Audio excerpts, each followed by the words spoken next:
Salam happy sahabat-sahabat TTK sekalian. Inspirasi story kita di episode kedua ini adalah PMA, Positive Mental Attitude. Alkisah, di bumi ada satu negara yang paling makmur, paling sejahtera dan paling damai.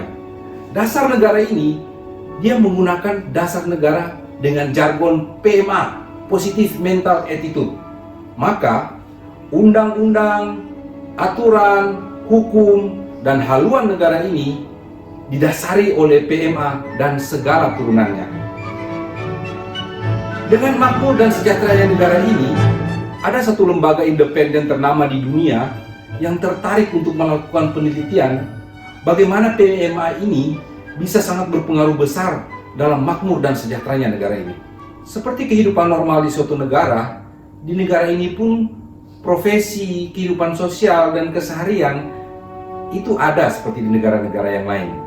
Dengan 3 ciri khas utama: negara ini bersih, negara ini tidak memiliki pengemis, dan mereka memiliki jumlah entrepreneur jauh di atas rata-rata negara-negara yang lain. Dan dalam kolom penelitiannya, lembaga independen ini mengkonfirmasi bahwa positive mental attitude yang ditanamkan sejak usia dini, baik dalam kurikulum pendidikan, penerimaan profesi kerja, PMA ini begitu ditanamkan dalam kehidupan mereka, itu menjadi mesin utama yang menggerakkan negara ini menjadi negara yang sangat makmur dan sejahtera.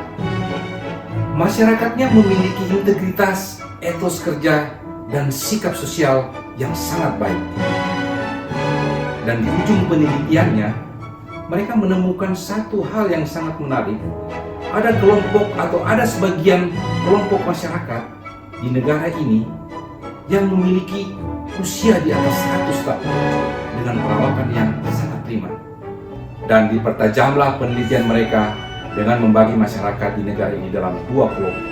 Dan mereka mengambil 2 kesimpulan utama dari pembagian masyarakat di 2 kelompok.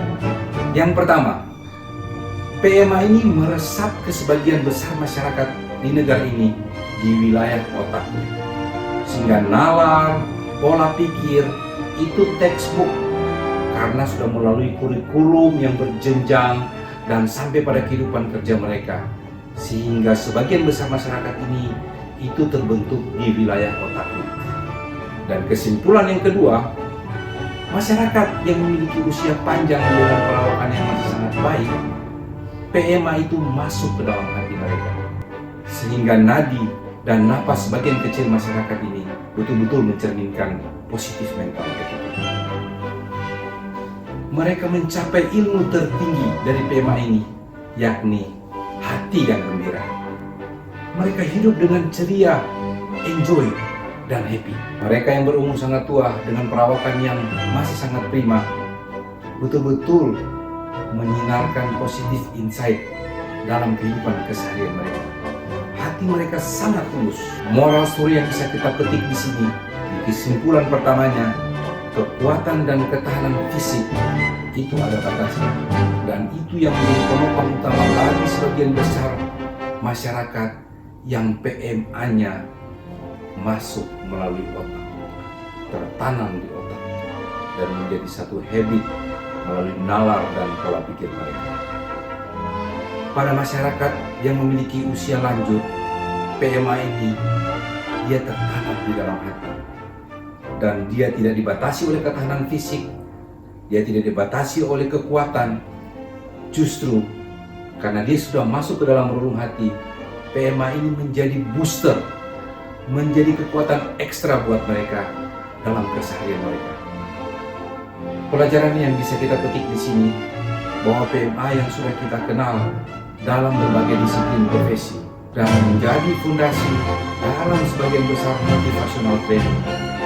Namun, apabila PMA hanya kita jadikan penopang, maka kekuatan dan ketahanan fisik itu akan terasa. Level tertinggi dari pengejawatan PMA apabila dia sudah meresap dalam lingkungan dan terpancar di seluruh nadi kehidupan. Sahabat TTK sekalian, jagalah hati untuk selalu gembira, dan salam happy.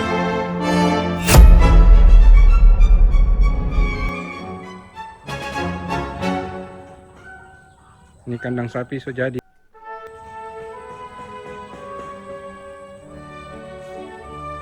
Sementara kapasitas untuk 6 ekor sapi. Lebar 12, panjang 3,5. Ini ruang-ruangan. Ini itu tanpa makan di sini.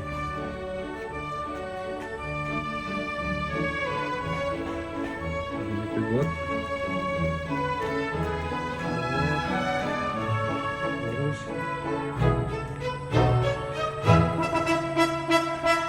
dibuang di sini.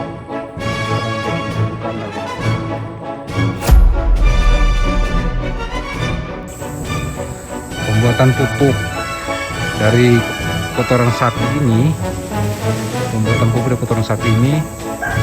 kita akan gunakan untuk jagung dan untuk tanaman-tanaman buah kita seperti ini yang tidak terawat karena tidak ada pemupukan. Ini kita coba pakai sekam. Ini durian montong. Kita ada 9 pohon di sini, tapi semua belum berbuah. Usia sudah 5-6 tahun tapi belum berbuah karena waktu kemarin-kemarin tidak dirawat. Ini durian.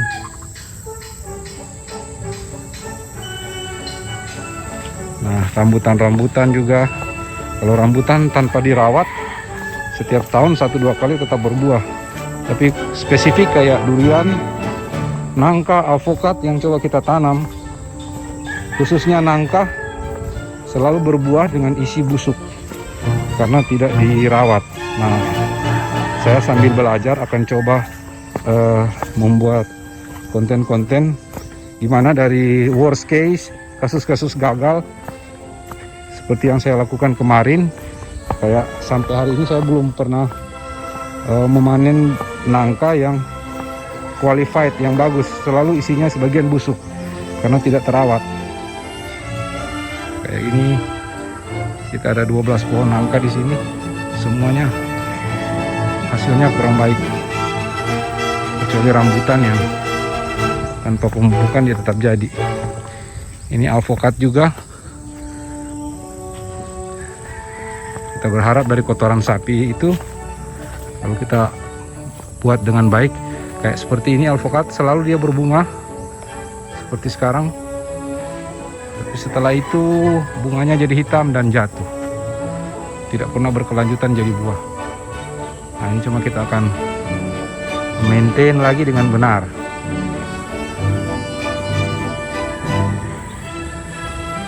Ini kita tambah buka lahan ini untuk kita tanam jagung dan pakcong, serta saya memiliki beberapa bibit durian yang akan coba kita tanam nanti, bibit durian baru.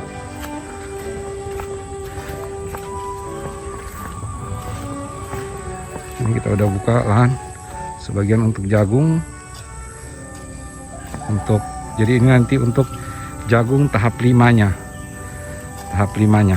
Kita akan mulai tanam minggu depan setelah lahan ini dibersihkan. Nanti buah-buah ini akan kita coba rawat kembali.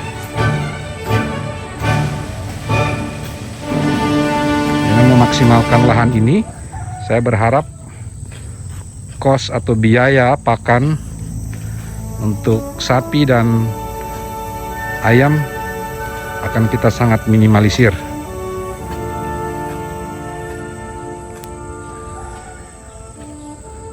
Oke, sampai bertemu kembali di konten TTK Ternak Tani Kuliner selanjutnya.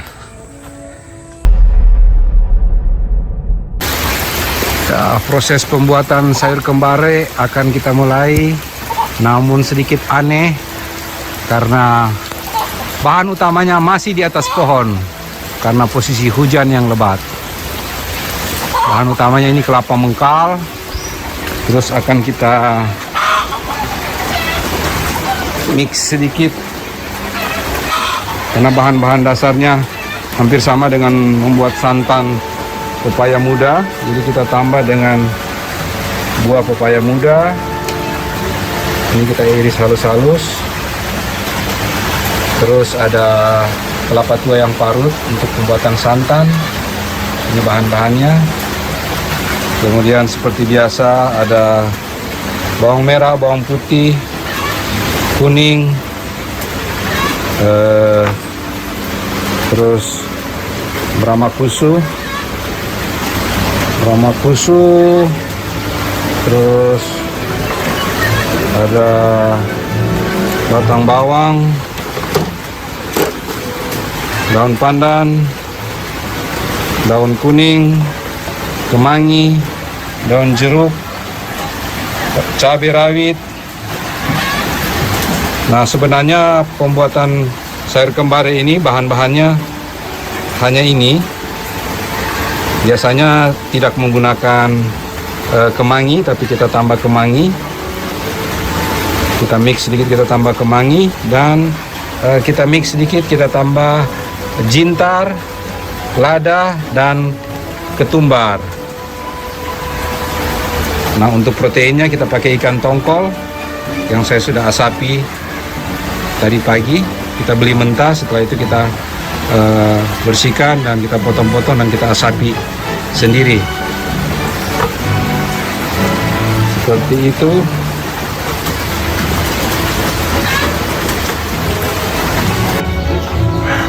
Ya, proses pembuatan sayur kembari kita mulai. Pertama-tama kita akan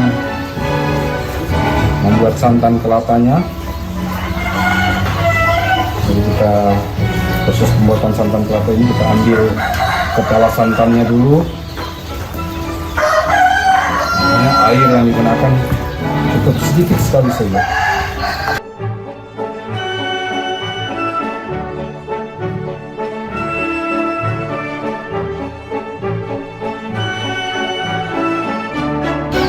Inti santannya ini yang pertama.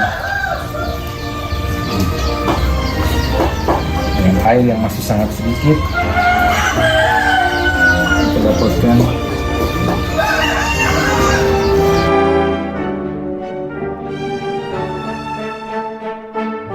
ini menggunakan kelapa sebanyak 2 buah kelapa besar. Main coconut milknya jadinya hanya seperti ini, sedikit sekali. Tapi ini yang namanya kepala santan. Proses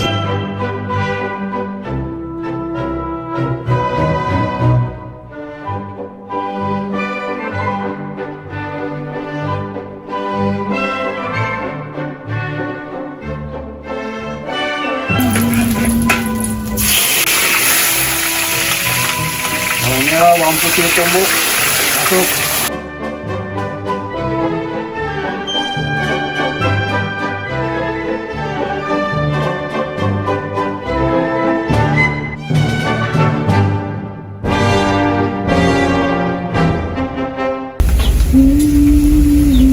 Bramakusu masuk.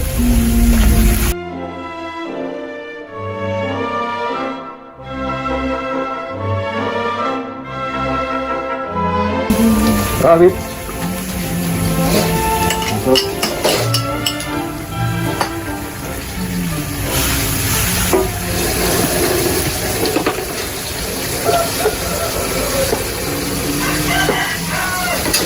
Medap masuk.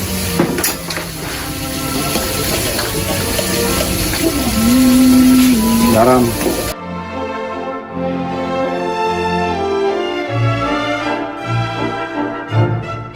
Kita menggunakan minyak kelapa, bukan minyak sawit. Dipakai banyak pun tidak masalah, kalau sehat.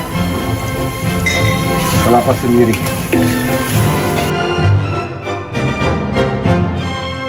Ini masih sebagian kita kumpul kelapa-kelapanya.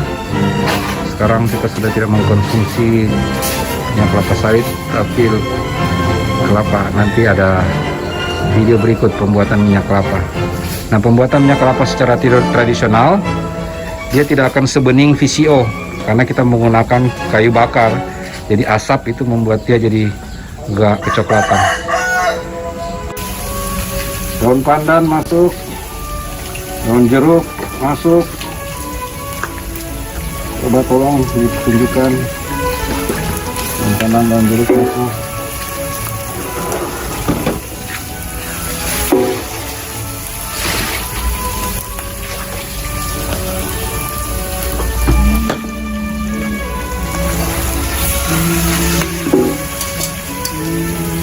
Kuning tumbuk masuk.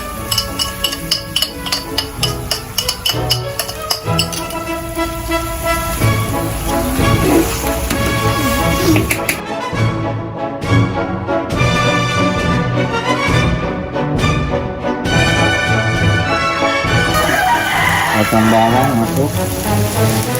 Bagian bawahnya yang putih.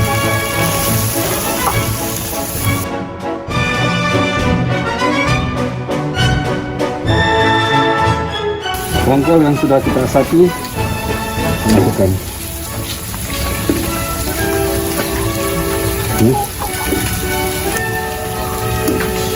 Potongannya kita bikin agak besar-besar.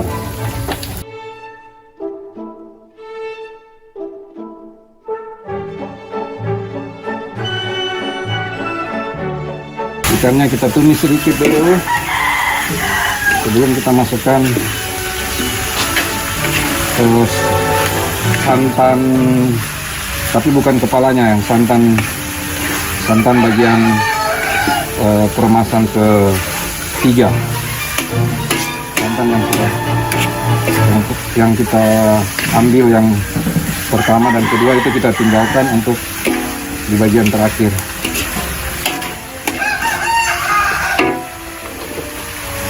Kita tambahkan minyak kelapa sedikit lagi untuk menarik juicy-nya.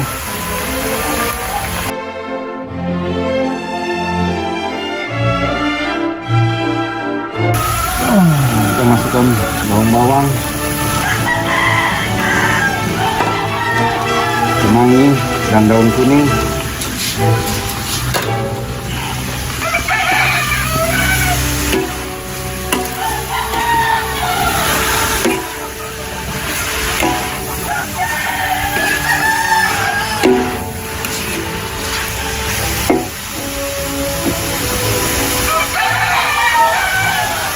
Tambah garam sedikit.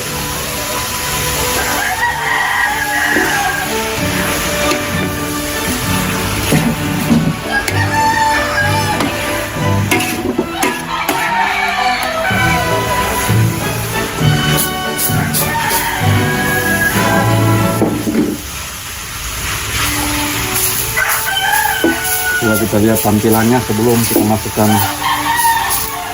Coba kamera syuting dekat.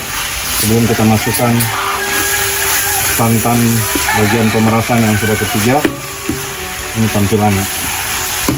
Kita ambil santan cairnya.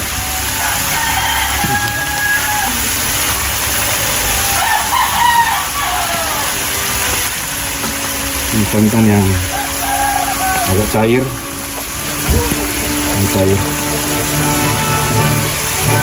pemerasan yang ketiga.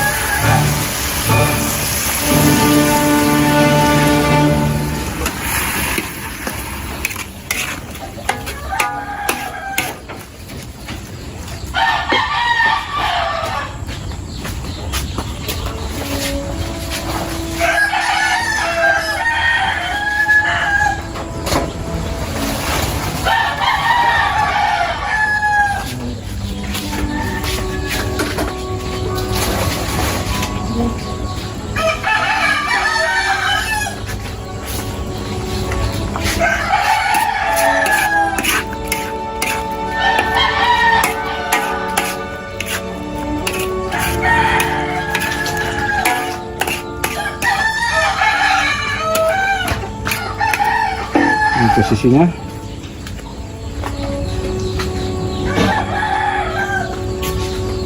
sekarang kita masukkan pepaya muda.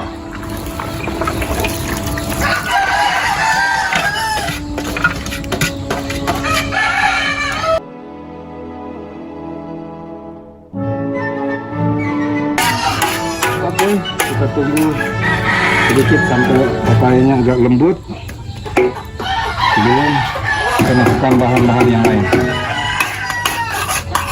Kita tutup sampai ketemu 2 menit lagi. Iya.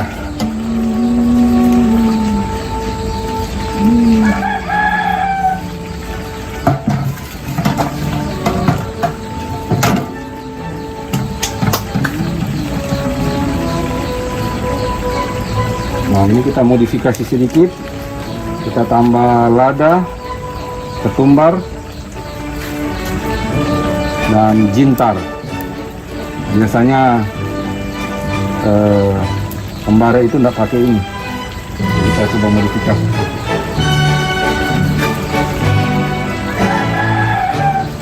Modifikasi kembaranya sudah tambah pepaya muda. Terus kita modifikasi pakai jintar, lada, ketumbar.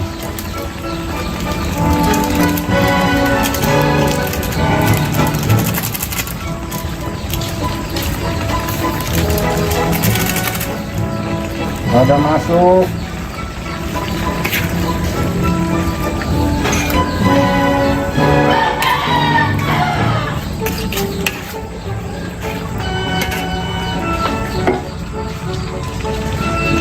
Ketumbar masuk.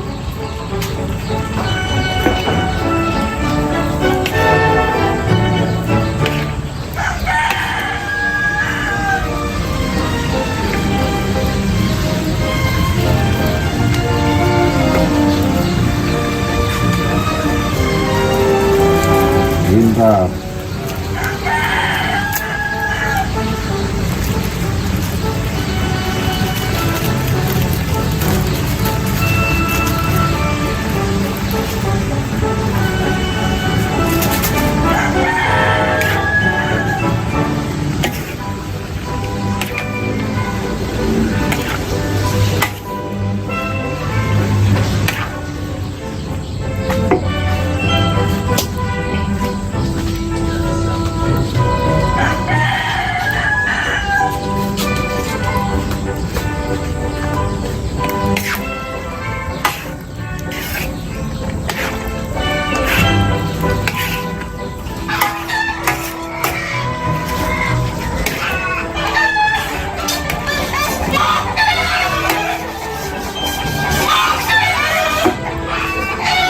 Kita rasa sedikit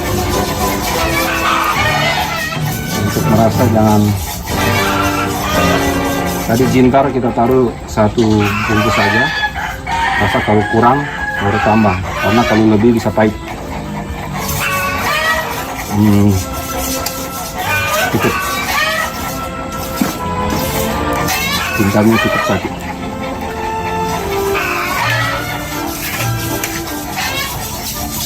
Next, kita masukkan bintang utamanya.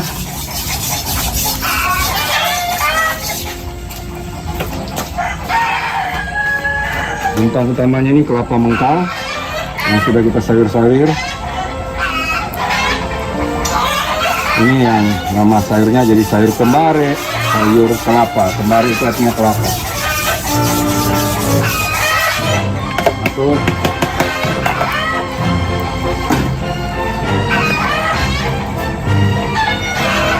Coba di close up, cantik ini, colornya dapat. Nah, kalau kita masuk ke campur,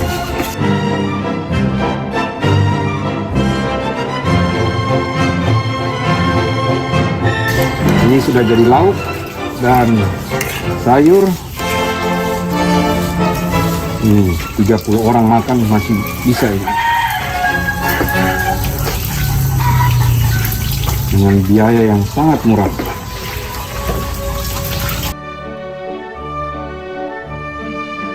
Selanjutnya kita masukin kepala santannya.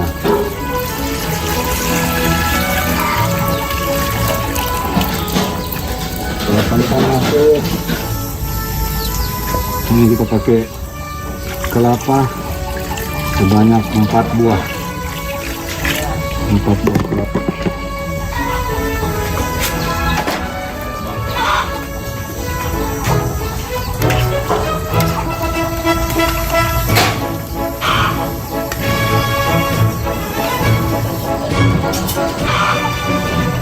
biasa. Setelah kelapa dan kepala santan ini masuk, harus terus diaduk.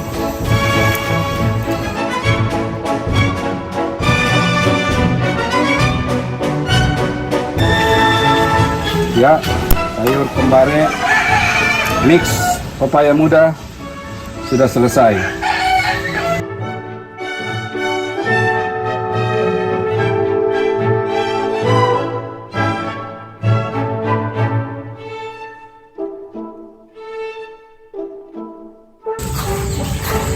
Ini tampilan sayur kembare yang sudah jadi. Sayur kembare yang kita modifikasi, sudah tidak jadi kembare resep asli lagi karena sudah kita mix pakai pepaya muda. Kita tambahkan jintar, ketumbar, dan lada.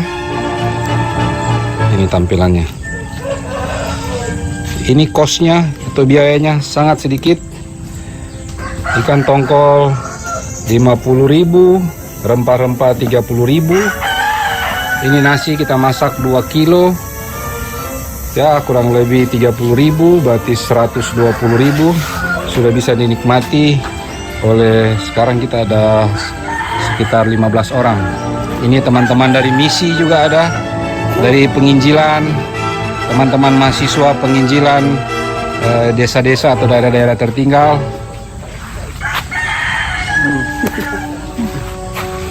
Dan sambil menunggu yang lain dari kebun, ada yang lagi mandi. Setelah itu kita akan sembahyang. Siapa yang mau pimpin sembahyang? Dari penginjilan atau saya? Nanti ya? Oh, bentar ya, tunggu yang lain terkumpul semua, kita sembahyang, terus kita santap siang, istirahat sedikit, terus kita akan lanjut. Kita akan, yang lain akan fokus di pembuatan NPK, pupuk dari kotoran sapi. Yang lain teruskan pembersihan lahan.